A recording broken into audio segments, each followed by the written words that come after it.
Suspense.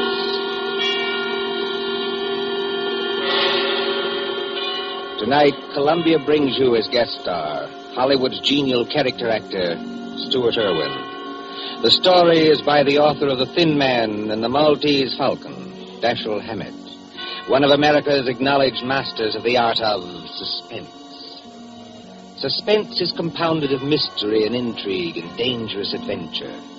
In this series are stories calculated to intrigue you, to stir your nerves, to offer you a precarious situation, and then withhold the solution until the last possible moment. Tonight, for instance, Stuart Irwin plays for us a pleasant, easygoing assistant chief of police in a small town who, to everyone's surprise, was instrumental in solving a murder. We trust that with this tale we shall keep you in suspense. For Suspense tonight, CBS presents Stuart Irwin in Two Sharp Knives by Dashiell Hammett.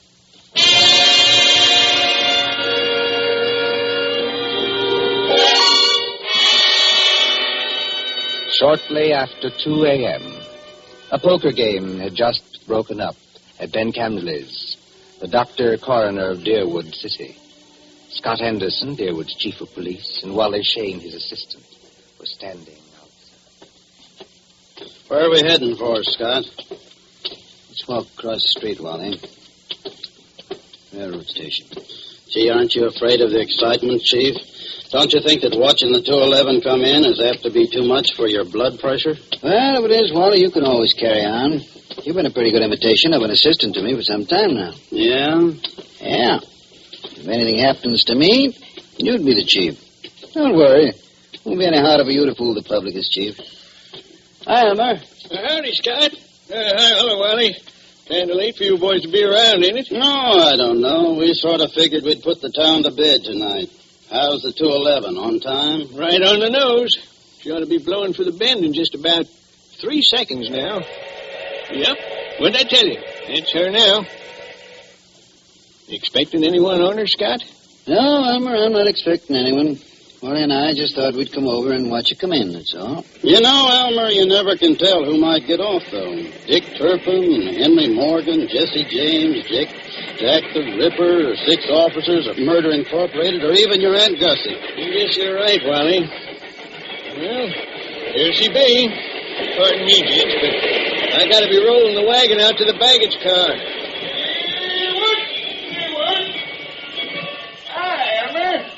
How's it going? Well, can't complain, Cap. Well, maybe you can't, Elmer, but I sure can if you hold us up with that freight there. You got much more? Nope, this is the last piece now. There you are, Cap. All done. Okay. See you tomorrow, Elmer.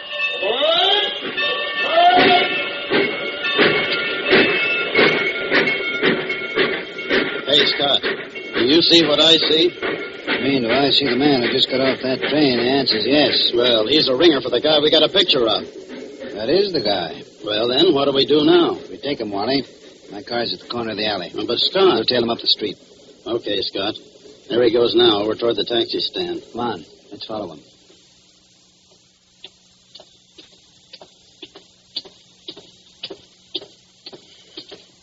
Hello, Furman. Huh? All right. I don't You're believe Mr. Furman, aren't you? Yes, I am. Philadelphia? Yes. I'm Scott Anderson, Chief of Police. What? Chief of... What's happened to her? Happened to who? Oh, no, you don't. No. Let me go. Oh, no. You think you can pull that sort of stuff with Okay, me? You're Scott, very let me much get a mistaken. crack at that mug. No. Wait a minute. No. Wait a minute, Hold it, gentlemen. Wally. Well, Furman? Well, I'm sorry. For a moment there, I thought you weren't really a policeman. Thanks. Nice to know I look almost human. Yes, it was silly of me. I'm sorry. Well, let's get going now before anything else happens. Okay, Furman, get in the car. I'll drive, Scott. Anyhow.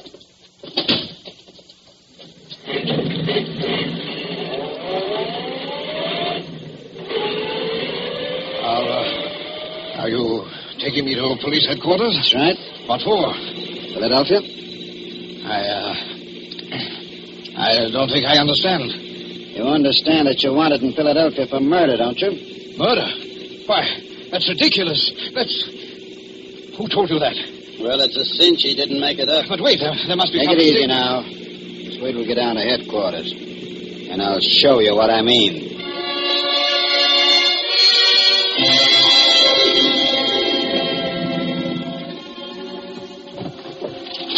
Now then, here's the circular on Lester Furman. It was sent out by the Trans-America Detective Agency in Philadelphia. Take a look at it. Oh, $1,500 reward for the arrest and conviction of Lester Furman, alias Lloyd Fields, alias J.D. Carpenter, for the murder of Paul Frank Dunlap in Philadelphia on December 8th, 1942. Well? It's a lie. You're Furman, aren't you? Oh, yes, but... That's your picture on the circular, isn't it? Oh, yes, but I... Well, Scott, I see you and Wally got Furman, huh? Oh, hello, George. You lucky stiffs. Now you two split $1.50 reward. I never seen nothing like it. You know, if it ain't vacations in New York at the city's expense, it's reward, though. Judge, someday, if you don't remember you're the jailer around here, not the D.A., you're going to be wearing your teeth on the outside of your lips, and I'll be the guys who arrange them that way. Savvy? Just because you caught a guy who's hot in Philadelphia. It's a lie. It's a frame-up. You can't prove anything. There's nothing to prove. I never killed anybody. I won't be framed. Take it I won't be easy, framed. Furman. Take it easy. You're wasting your breath on us. Save it for the Philadelphia police. We're just holding you for them. But it's not the police. It's the Trans-America We Detective... turn you over to the Philadelphia police. Mr. Anderson, Well, then there's nothing I can do now. There's nothing any of us can do till morning. You'll have to search you now, then we won't bother you any more till they come for you. But Wally, you look through his bag. I'll see what he's got in his pockets. Okay, Scott. Well, all he's got on him are some business cards, a few letters, $160, a book of checks in the Philadelphia bank, and a few odds and ends.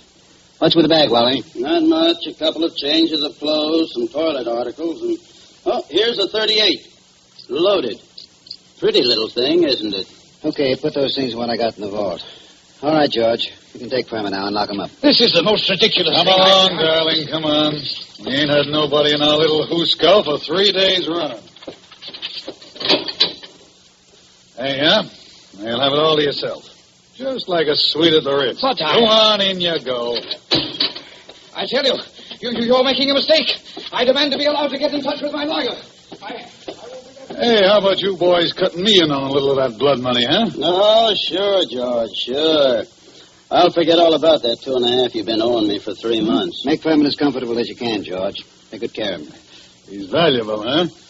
Yeah, now, if it was some bum that didn't mean a nickel to you... George, any day now I'm going to forget that your uncle is county chairman and throw you back in the gutter just to see how high you'll bounce. Remember that. Oh, Scott, I didn't mean nothing. That's all, George. Never mind the rest. I'm going home now. If anything's urgent, I can reach there. But get this. I don't want to be disturbed. Unless it is urgent.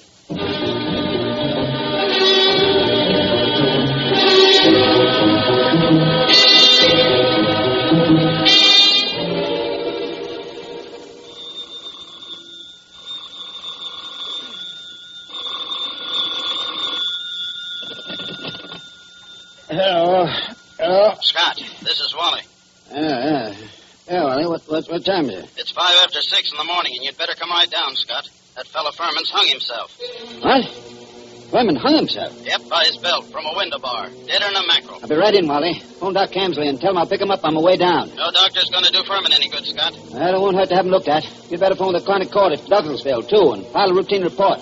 Already did that. And what's more, hold on to your seat. The DA's on his way over, in person. The DA? Yeah. I'll be there before you hang up, Wally.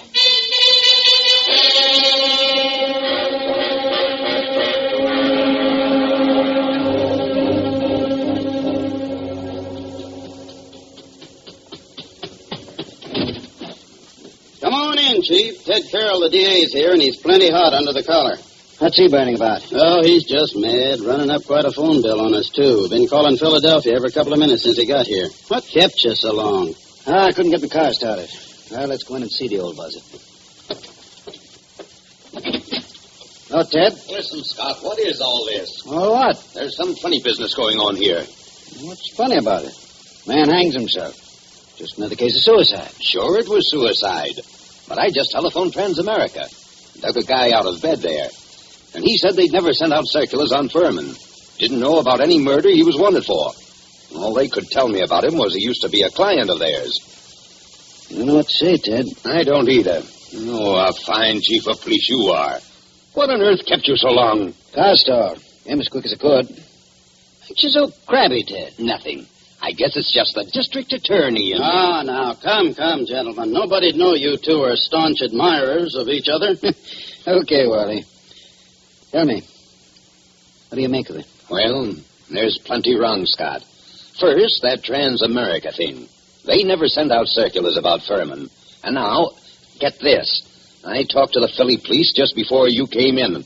There wasn't even any Paul Frank Dunlap murdered. There wasn't? No. What did you get out of Furman before you let him hang himself? But he was innocent. Didn't you grill him? Didn't you find out what he was doing in town? Wally, didn't you? What for? He admitted he was Furman. The description fitted him. The photograph was him. The Transamerica Detective Agency is supposed to be on the level, ain't it? Philadelphia wanted Furman. We didn't. But Why, sure, Ted. If I'd have known he was going to hang himself. Yeah, but then if your aunt wore pants, he'd be your uncle. You said Furman had been a client of Transamerica. They tell you what the job they did for him was? His wife left him a couple of years ago, and he had them hunting for her for 5 or 6 months. But they never found her. They're sending a man up here tonight to look things over. Yeah, huh? Yes. Mm-hmm. Well, I'm going out and grab a quick bite. But I might as well tell you, Scott, there's going to be trouble over this. I know that, Ted. There usually is when somebody dies in a jail cell.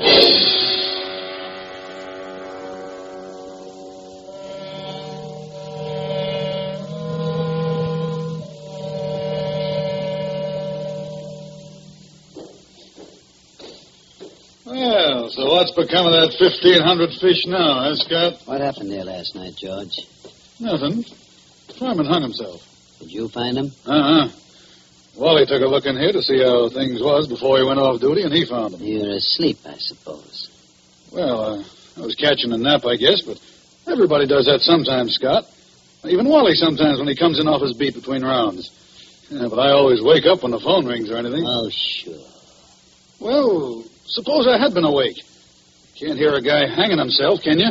Did Doc Campley say how long Furman had been dead? Yeah, he done it about 5 o'clock, he said he guessed. Oh, you want to look at the remains, Scott?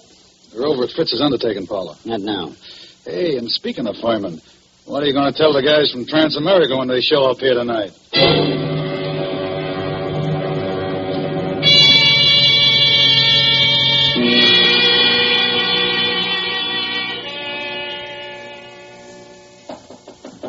Come in. They told me I'd find you here. You're Chief Anderson, aren't you? Yes, that's right. I'm Carl Riesing, Assistant Manager of the Transamerica Detective Agency in Philadelphia. This is Mr. Wheelock, who is Lester Furman's personal attorney. Glad to know you, Mr. Racing. How do you do, Mr. Wheelock? How do you do? I know you gentlemen are already in possession of most of the details concerning Mr. Furman from the time he arrived in Deerwood until the time of his death. But perhaps you don't know that the police of most towns in our corner of the state have also received copies of this same reward circular. Take a look at it. Oh. I must say this circular is an excellent forgery. You're sure it's a forgery, Mr. Racing? Oh, yes, there's no doubt about it. But it's an excellent forgery. Tell me, Mr. Wheelock, was Mr. Furman a native Philadelphian? No, my yes. He was a well-known, respectable, and prosperous citizen of Philadelphia. Married, I believe? In 1934, he married a 22-year-old girl named Ethel Bryan, daughter of a Philadelphia family. And the Furmans had a child? Isn't that right, Mr. Wheelock? Yes, born in 1936, but the child lived only a few months. Mr. Furman's wife disappeared after the child's death.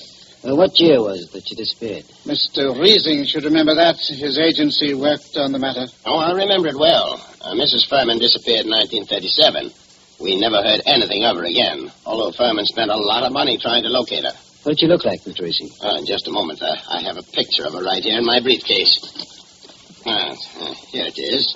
Quite pretty, isn't she? If you care for that type. I see what you mean, Mr. Wheelock.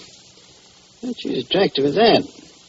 Judging by this photo, I'd say that she was a small-featured, pretty blonde, with a weak mouth and large, somewhat staring eyes. Oh, that's an accurate enough description, all right. If you don't mind, I'd like to have a copy made of that photograph, Mr. Reesing. Oh, you can keep that one if you like. It's one that we had made up at Transamerica. Her description's on the back. Thanks. Did Furman ever divorce her? No, sir. He was a lot in love with her, and he seemed to think that the child's dying made her a little screwy so that she didn't know what she was doing. That's right, isn't it, Mr. Wheelock? That is my belief, Mr. Reesing. You said Furman had money, Mr. Wheelock. About how much did he have? And who gets it? I should say his estate will amount to perhaps $500,000 left in its entirety to his wife. Mm-hmm. It's quite a handy sum for anyone to have, I'd say. Mr. Wheelock, everything shows that somebody framed Furman into the Darewood jail. And that frame-up drove him to suicide. But there has to be something else. A lot else. Well, then, what are you going to do? I'm going across the street to the undertaking parlor and have a look at Furman. I'll see you later.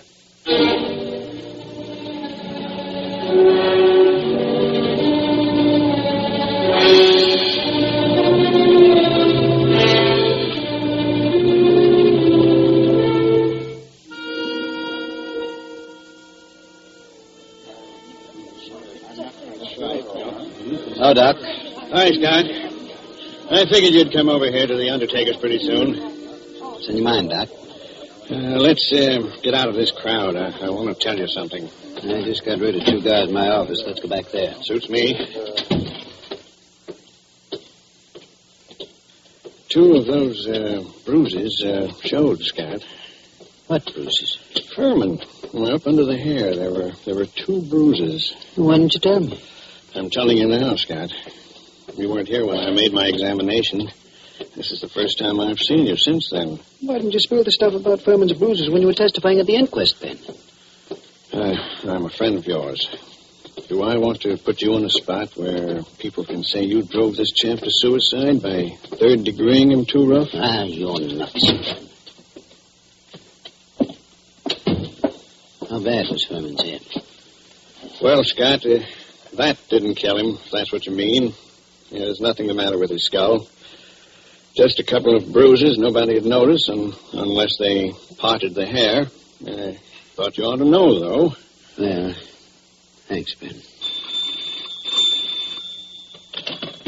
Yes, who is it? This is Fritz, the undertaker. Listen, Scott, there's a couple of ladies over here that want to take a look at Furman. Is it all right? Who are they? I don't know them. Strangers. What do they want to see him for? I don't know. Wait a minute. Can I please see him? Why do you want to see him? Well, I'm his wife. Furman's wife? Yes. Oh, certainly. I'll be right over. So long, Ben. I've got to go back to the undertaker's. So long, Scott.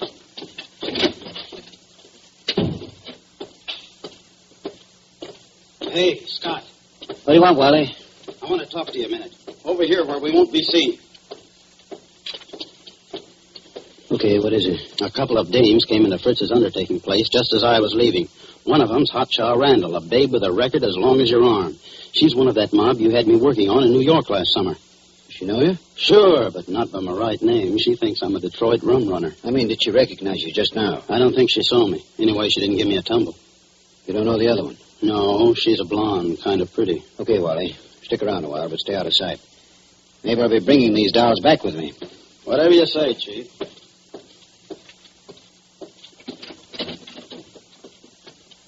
Oh, there you are, Scott. I wondered when you were coming. This is Mrs. Furman, and this is Mrs. Crowder. How do you do? Hiya, Chief. They just saw the body. Mrs. Crowder, I thought your name was Randall. What do you care, Chief? I'm not hurting your town any. Don't call me Chief. You city slickers, I'm the town whittler. Thank you for letting me see him. It's all right, Mrs. Furman. But I'll have to ask you and your friend some questions. So if you'll just come across the street to headquarters, we'll get on with the routine.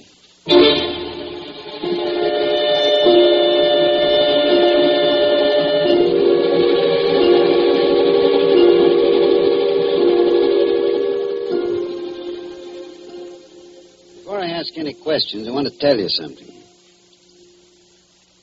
Mrs. Furman, your husband didn't commit suicide. He was murdered. Murdered? Ah, Chief, we got alibis. We were in New York, and we can prove it. And you're likely to get a chance to. What brought you down here, anyway? Murdered? Well, who's got a better right to come down here? She was still his wife, wasn't she? She's got a right to look out for her own interests, hasn't she? Mm-hmm. It reminds me of something. Excuse me a second. I've got to make a phone call in the next room.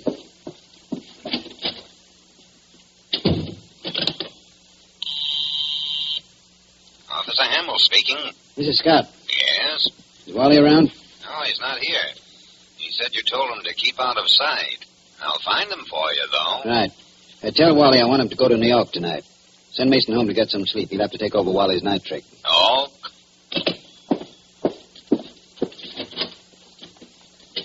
Mr.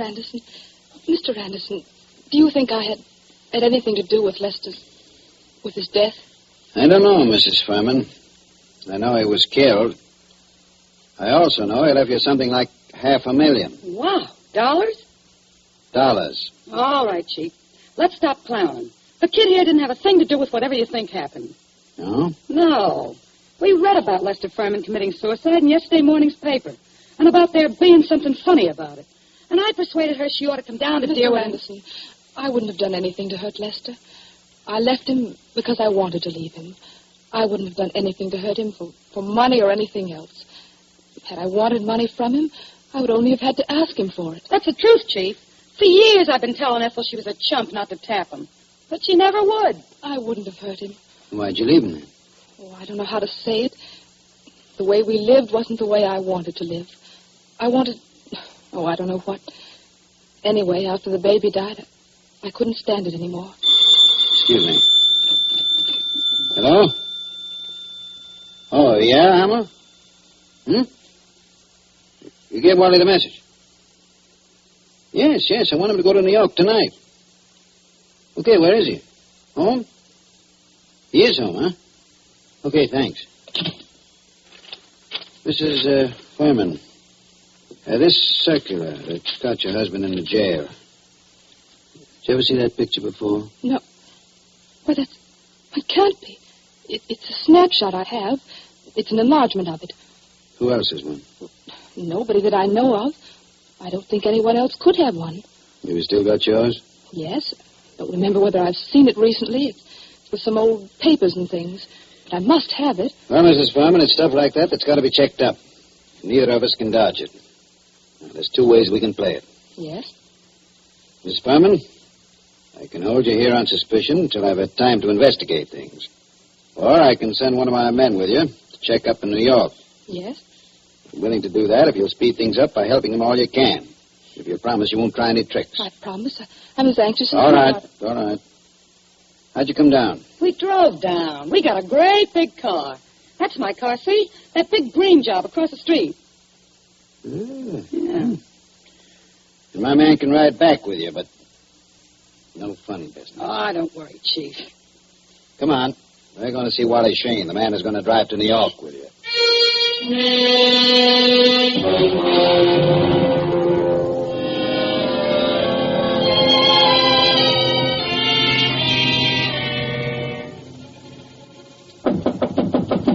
Wally? Who is it? Scott, Wally.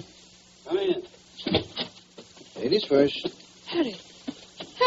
Ethel. No, you don't. No use reaching with that gun, Wally. Already got you covered. I guess you win, Scott. Yeah, I guess I do. Come along back to headquarters with me like a good little boy. Wally, you're under arrest for murder.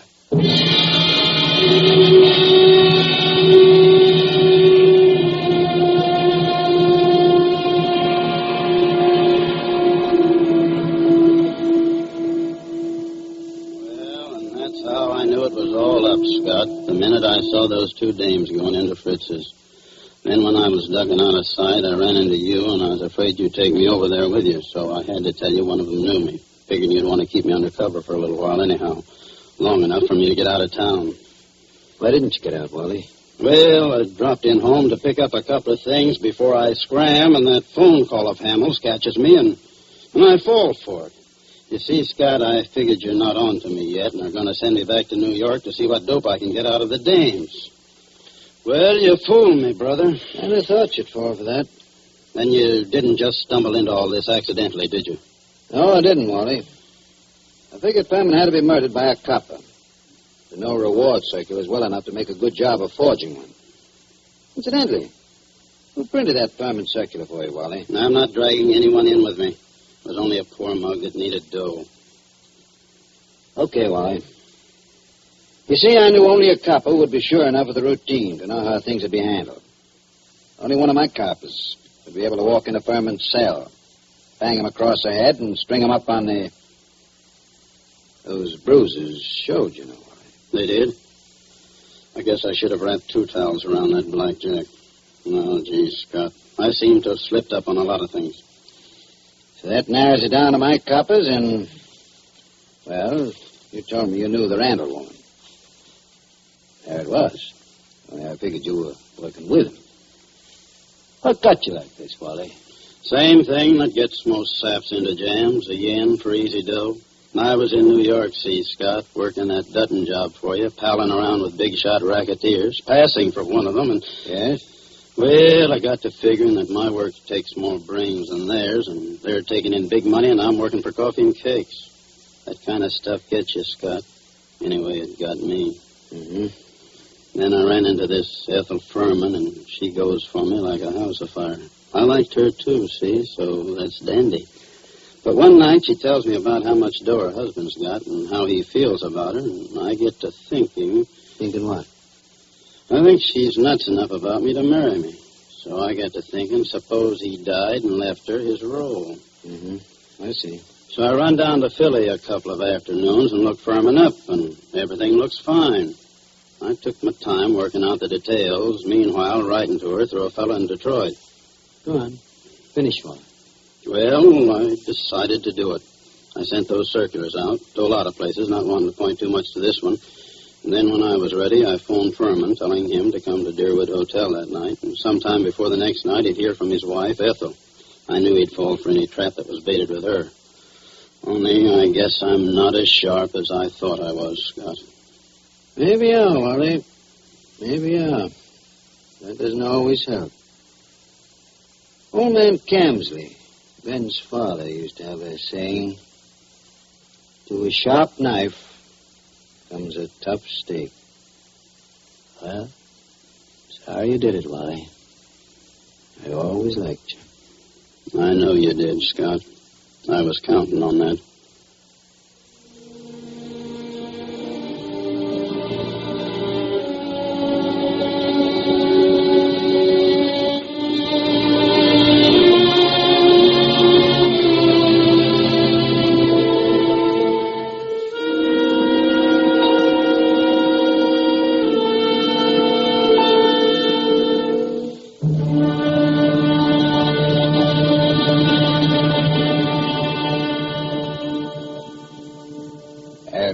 So ends Dashiell Hammett's 2 Sharp Knives, starring Stuart Irwin.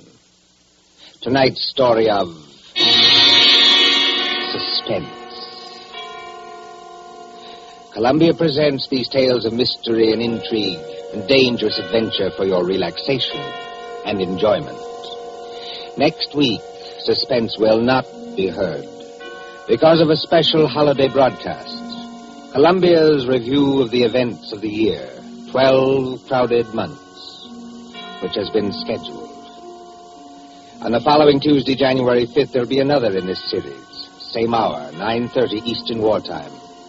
William Spear, the producer, John Dietz, the director, and Bernard Herrmann, the composer-conductor, are collaborators on Suspense. This is the Columbia Broadcasting System.